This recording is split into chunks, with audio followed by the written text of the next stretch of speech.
তো গাইস দেখো আমি রান্না করছি, তো কি রান্না করছি অবশ্যই কমেন্ট করে জানো। তো তারপর তোমরা দেখতে পাবে। আমি পেঁয়াজটা ভাজছি ভালো করে, ভাজা ভাজতে রসুন দিলাম, ঠিক আছে, দিয়ে আর একটু ভালো করে নাড়াচাড়া করে ভাজা ভাজা করে নিচ্ছি। তো দেখো, তারপরে আদা বাটা দেবো, পেঁয়াজ বাটা দিচ্ছি, তারপর টমেটো কুচি দিয়ে ভালো করে নাড়বো।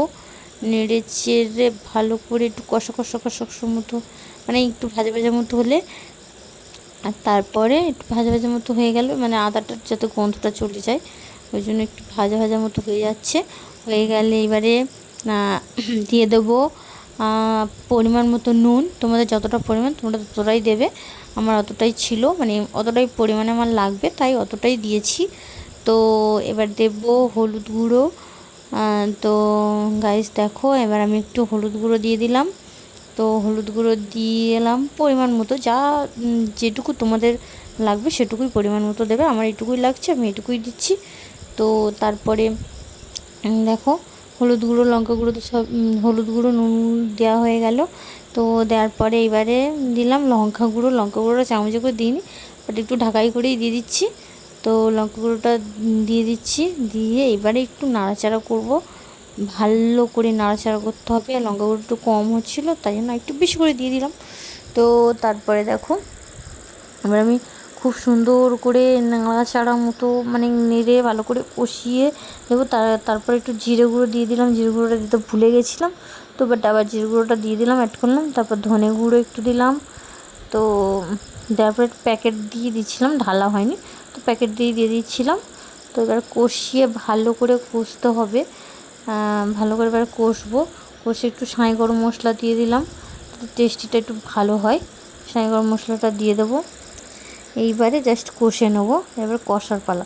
যত ভালো করে রান্না এমন একটা জিনিস যে যত ভালো করে কষবে তত ভালো টেস্টি হবে, ঠিক আছে। তো ভালো করে কষার কাছেই সব কিছু। তো আমি ভালো করেই কষে নিচ্ছিলাম।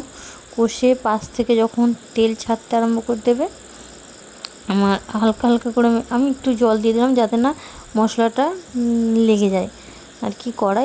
কড়াই লেগে গেলে, মশলাটা পুড়ে গেলে অতটা স্বাদ হবে না, ঠিক আছে। তারপরে দেখো, আমি ভালো করে কষিয়ে নিলাম, নিয়ে আমি এবারে দেখো আর একটু জল দিলাম আমি, দিয়ে এবারে দেখো আমার তেলটা পাশ থেকে হালকা হালকা করে ছেড়ে দিয়েছে। এই মুহূর্তে আমি ভালো করে একটু কষছি।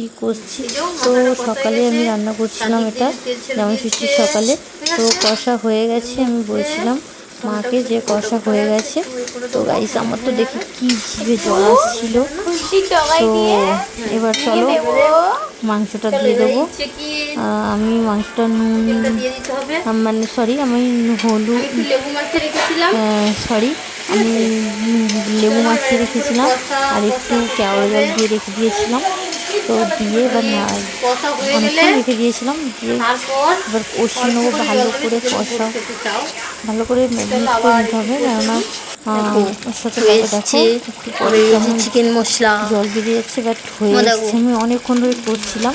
এবার চিকেন মশলাটা এর মধ্যে দিয়ে দেবো। দিয়ে আমার তো খুব নাড়াচাড়া লোভ লাগছিলো দেখে। আমি তো ভেজ দিন মাত্র একবার নিয়ে বসে পড়েছি। তো বাট আমি জামাই ষষ্ঠীর দিনটা রান্না করেছি। তো তোমাদের যদি রান্নাটা দেখে ভালো লাগে অবশ্যই কমেন্ট করে জানাবে। তোমরা খেতে পারবে না, রান্না করে খেয়ে দেখো। টাটা।